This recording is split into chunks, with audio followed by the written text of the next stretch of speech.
Welcome to the Grace and Grit podcast, made for women who want their healthiest years to be ahead of them, not behind them.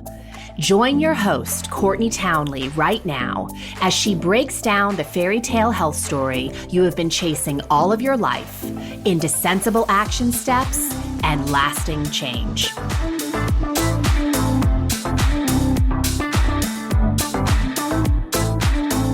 Hello, my friends, and welcome to the Grace and Grit podcast. This is your host, Courtney Townley. As always, I'm so deeply grateful that you've decided to spend a little time with me today.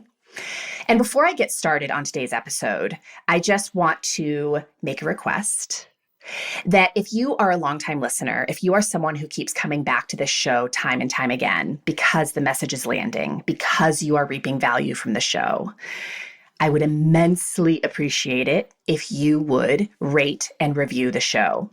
Now, most podcast apps that you listen to your podcast through provide some sort of outlet for doing that. iTunes is probably the most beneficial place for you to rate and review the show. I know that's not possible for everybody because not everybody has an Apple phone. But if you do have an iPhone, rating and reviewing the Grace and Grit podcast from your phone can go a really long way in helping to support the show. And how exactly does it support the show? I want to speak to that.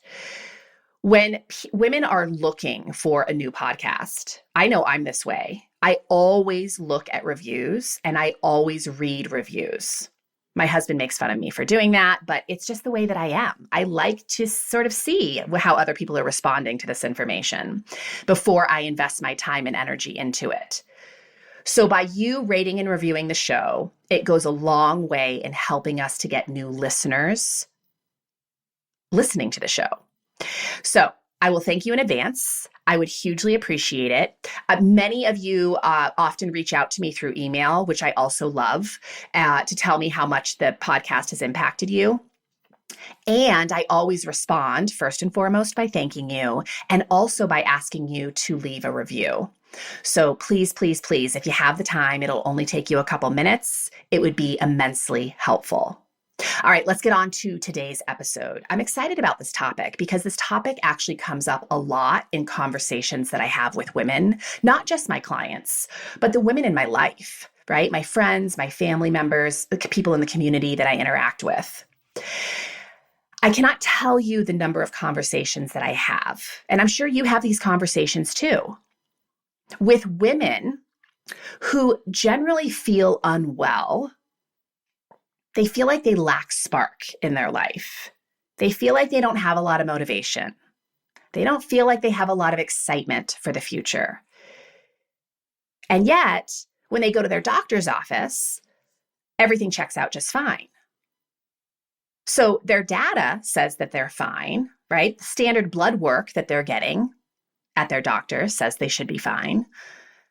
The outward appearance of their life says they should be fine, right? They have a lot to be grateful for.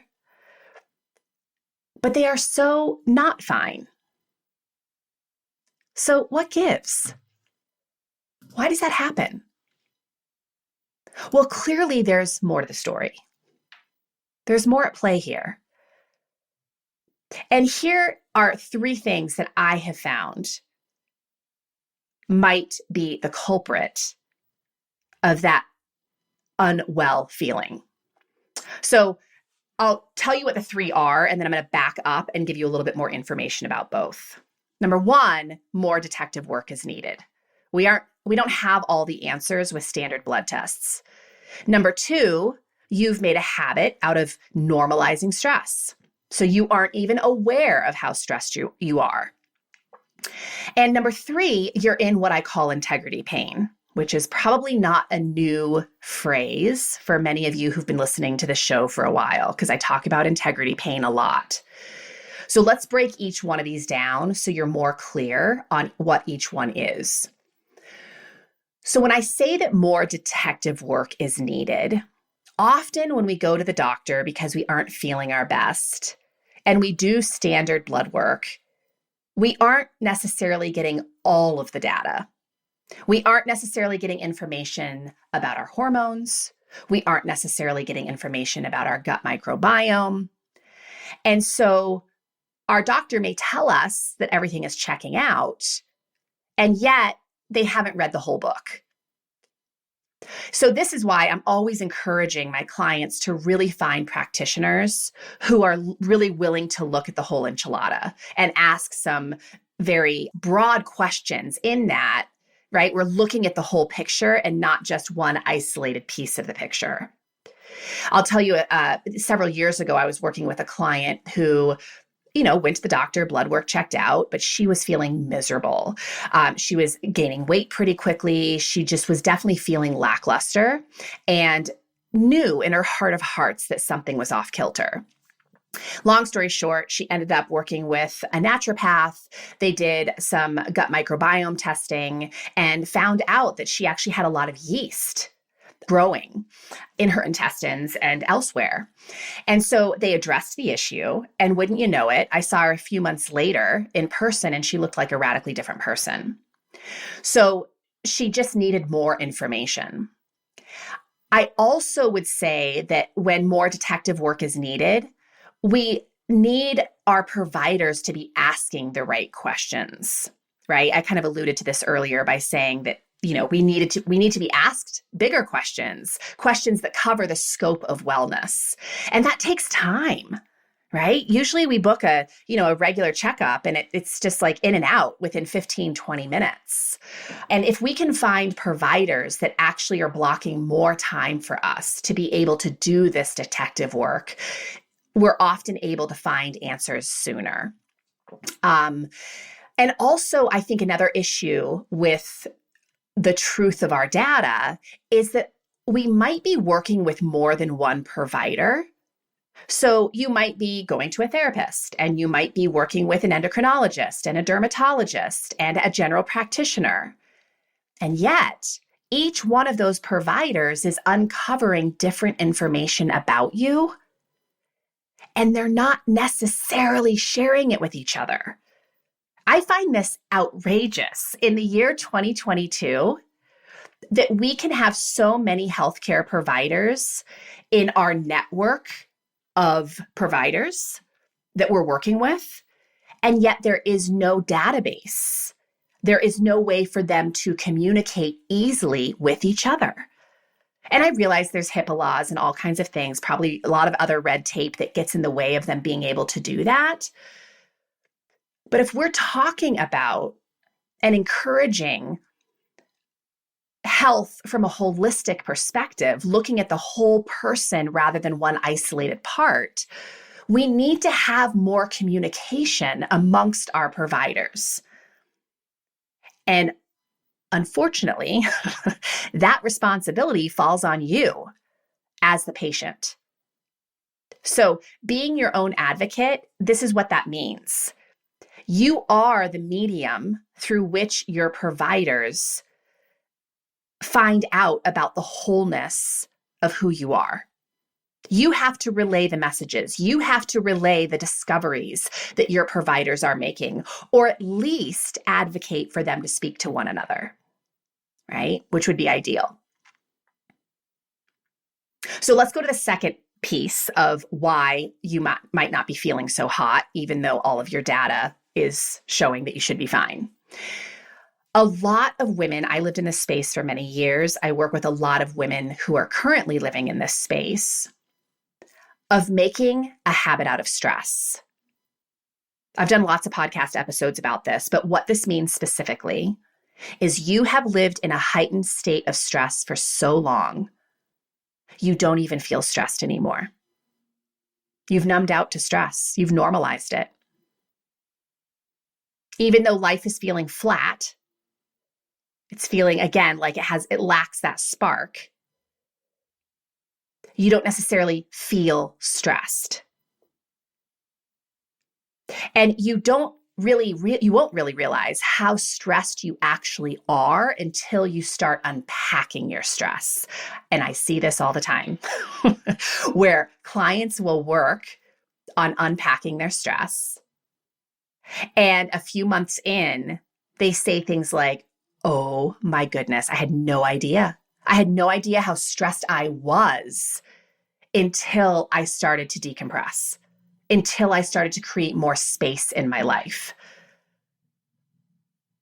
And here's the problem with making a habit out of stress. One of the many problems is it's kind of sneaky. It's insidious, right? It's not like we feel, it's not like we experience stress and then everything in our biology breaks down at once. That's not how it works. We feel stressed. We keep feeling stressed. We kind of numb out to the stress. And as we are consistent with our stress, over time, our biology starts to break down because you're literally making a habit out of draining your resources. You're consistently living on the edge of burnout. And while you may not get an immediate diagnosis, right, because you don't necessarily have an acute problem right away because of the stress, you have this general sense of malaise. And this is a very dangerous place to live because you can only drain your resources for so long without paying a very steep price. So eventually, you will start to have the boulders coming through the window that are the diagnoses that nobody wants. We get autoimmune diagnoses, right? Cancer diagnoses, all kinds of mood disorder diagnoses. And it didn't happen overnight. We lived in that space for such a long time that eventually our body was just tapped out. So the third thing I want to speak to, and I really want to get into this today on the podcast, is the reason you may be feeling unwell and lackluster is because you're in what I call integrity pain. So integrity pain is the very real and physical and mental pain that shows up as a byproduct of living your life out of alignment with who you want to be and the life you feel called to create for yourself. And gosh, I wish that there was a diagnosis for integrity pain because I think an awful lot of people would get that diagnosis. Everything checks out, but I don't feel awesome. Well, you might be in integrity pain. So this is what I want to discuss today, integrity pain, because it is the very real problem that I truly help my clients to solve. So let's start just with a quick reminder of what integrity is. There's sort of two layers of integrity that I approach integrity pain from. Number one is structural integrity. So structural integrity in the world of engineering is the ability of a structure to withstand its intended loading without failing due to fracture, deformation, or fatigue. So when we think about the structural integrity of the human body, what we're really talking about is your biochemistry, right? How well do your cells do their jobs? How well do your tissues and organs support your life? How well do your hormones communicate with each other, right? That's structural integrity in the human body.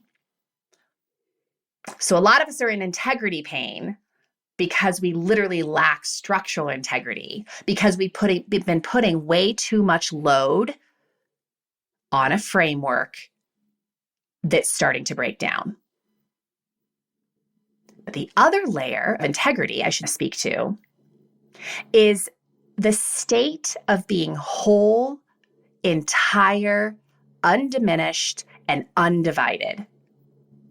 So this means that you show up in the world as a whole, authentic, fully expressed, confident human. And I can't see any of you listening, but does that describe you? I would say for a large majority of the people I work with, in fact, all of the people I work with, when they first start working with me, their hand would definitely not go up in the air. They don't feel that. they feel anything but that. They feel divided. They feel separated from themselves. They feel confused about their lives. They feel overwhelmed. They feel diminished. They do not feel like they are in integrity with themselves. And of course, I can't talk about integrity without speaking to Brene Brown's thoughts on integrity. So she talks about integrity. She has a quote that says, "Integrity is choosing courage over comfort, choosing what is right over what is fun, fast, or easy, and choosing to practice our values rather than simply professing them." And I think it's impossible to be an authentic and fully expressed human if you don't even know what your principles for life are. You don't know what your values are. So choosing fun, fast, or easy is so much more tempting and, right, inviting than choosing what is right for your life. Because often what feels right for our life feels scary, feels hard, feels like you have to take a big risk. And that requires courage. And courage is a practice. So integrity pain can literally be a byproduct of lacking structural integrity. So your chemistry is just all over the place because you've made a habit out of stress, because you do nothing to take care of yourself, because you're saying yes to everyone and everything in your life and never reserving time and energy for yourself. But integrity pain can also be, and very often is, the byproduct of just showing up in your life in a way that is misaligned with who you really are. So, what creates integrity pain, I want to speak a little bit more specifically to this, is when we lack self-awareness. When we don't know ourselves, when we don't know our values and our principles for living, like I just mentioned, when we're not honoring the truth of who we are and what we want at this age and stage of life, it's really hard to align our actions with those things. So self-awareness is a very big deal. I always say when we know ourselves better, we can lead ourselves better. And getting out of integrity pain is really a journey of developing self-leadership. Another big player in integrity pain is crappy management of your resources. So again, not taking responsibility for how you're spending your time, energy, and mental bandwidth. And this often shows up when we're saying things constantly like, "I'm overwhelmed. I have so much to do. There's never enough time." To me, that speaks to an unwillingness to make hard choices that will help you to reclaim your resources, reclaim your time, reclaim some energy, reclaim your capacity to focus, which really comes down to boundaries, right? If we don't have boundaries with others, even with ourselves, we tend to overspend. And overspending leads to debt.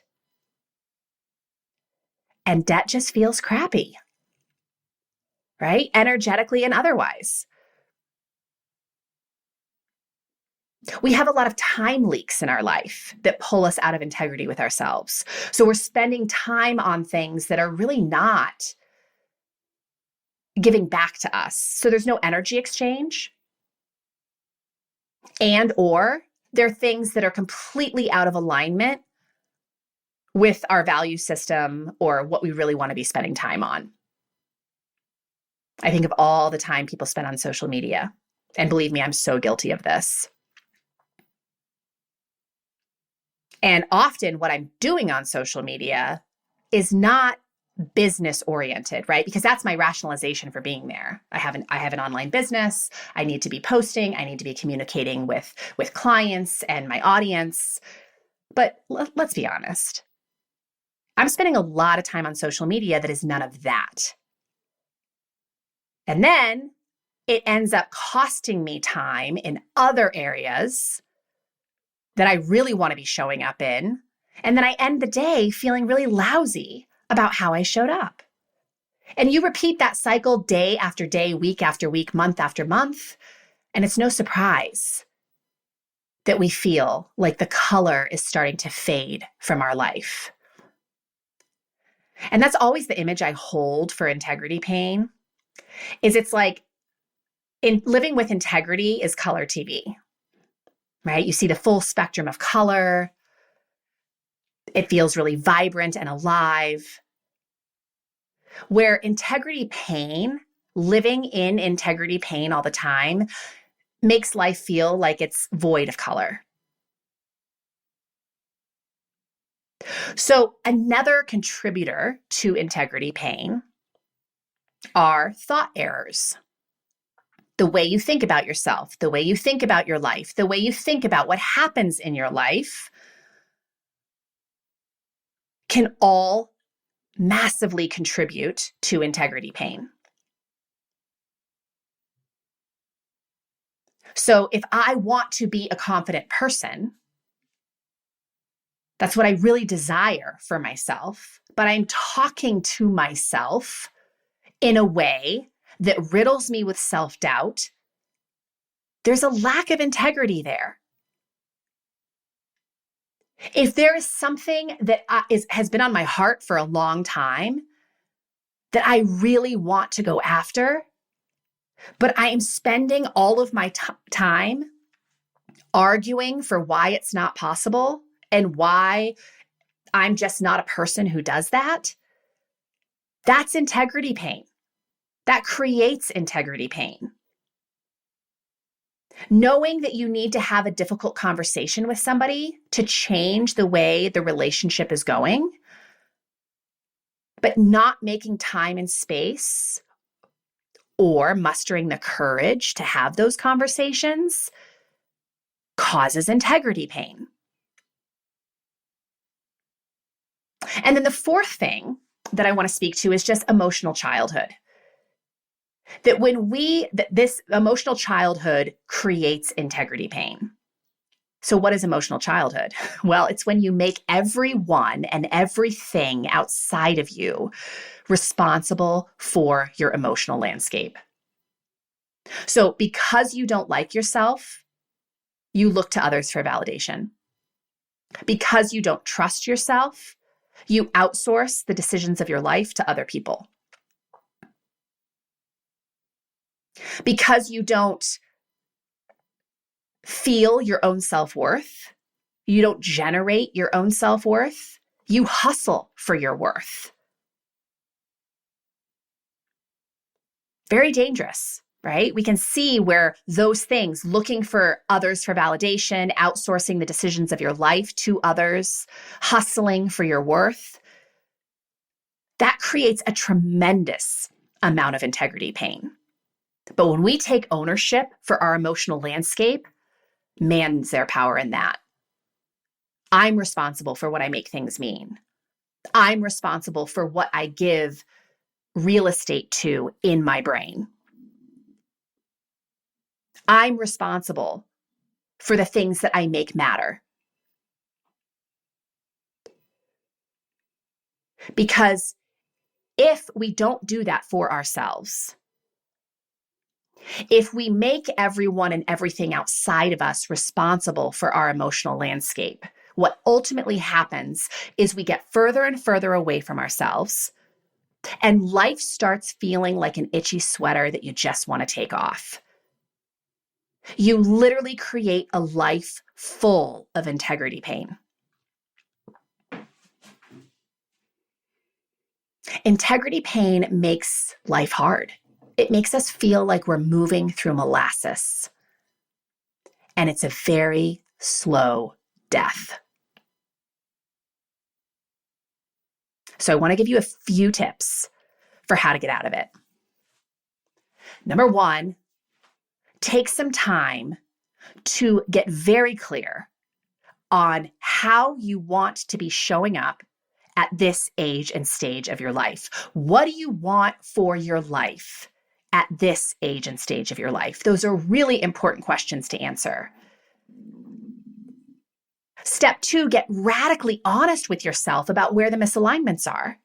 This is what you want, but how are you actually showing up currently? That's not a fun exercise. That is not a feel-good exercise. But there's so much gold in that exercise because it just shows you where the gaps are. And when you see where the gaps are, you can start building bridges. And that's the next step, is you decide hard how to start realigning one piece of your life at a time. And this is where we get crazy, because what a lot of people want to do is they see all the misalignments, right? Because there's going to be a lot. When you get really clear on who you want to be at this age and stage of your life and how you want to be showing up, you're going to see a lot of misalignments with your current behavior. Your current behavior is not leading to any of that. So there's a lot of work to be done. And here's the big mistake we make. We try to do all that work at once. Or we have a lot of thoughts about that work. It's going to be so hard. It's going to take so much time. I can't possibly do it. So we never even get started. So my work as a coach with my clients is getting very clear on where we're going to start. And that is not my decision, by the way. That's my client's decision. I will ask them some very pointed questions to help them get clear on where they want to start. But we start with one area of their life, one piece of that area. And then we develop skill sets to make sure we're following through with the thing that we said we would do. Skill sets like thought management, emotional agility, structured flexibility. Some of those phrases will sound very familiar to you longtime listeners. But we need skill sets to follow through with the promises we're making to ourselves. And then finally, we proceed with caution. And what I mean is we don't live life scared, but we live life awake to the fact that when we do the work to realign ourselves with ourselves, it's not a permanent state. Life is going to throw a lot of curveballs at you that get you misaligned again. That is life. That is normal. But when you make it mean that's not normal, that there's something wrong with you, that you're a failure, you will take forever to get realigned if you get realigned at all. So I'm always practicing with my students and my clients. I'm encouraging them to practice identifying their misalignments. What does it feel like when you're misaligned? How do you know? What are the signposts? Because the quicker you can identify those misalignments, the quicker you can pivot yourself back into alignment. So, integrity pain is a very real thing. It is the main work that I do with my clients. And there's a lot of layers to that, right? Getting out of integrity pain, structural integrity pain, moral and principle integrity pain. But when you reduce the integrity pain in your life, this I know for sure, you will feel better. You'll feel better than better.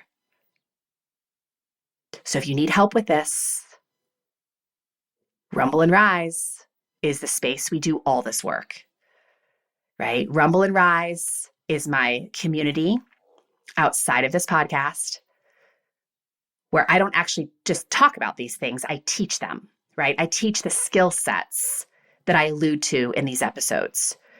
So if you need skill sets, if you need a community of practice to travel with, check it out.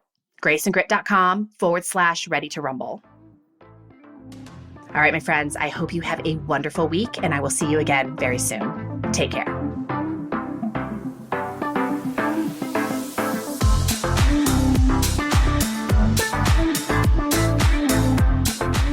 Thank you for listening to the Grace and Grit podcast. It is time to mend the fabric of the female health story, and it starts with you taking radical responsibility for your own self-care. You are worth the effort, and with a little grace and grit, anything is possible.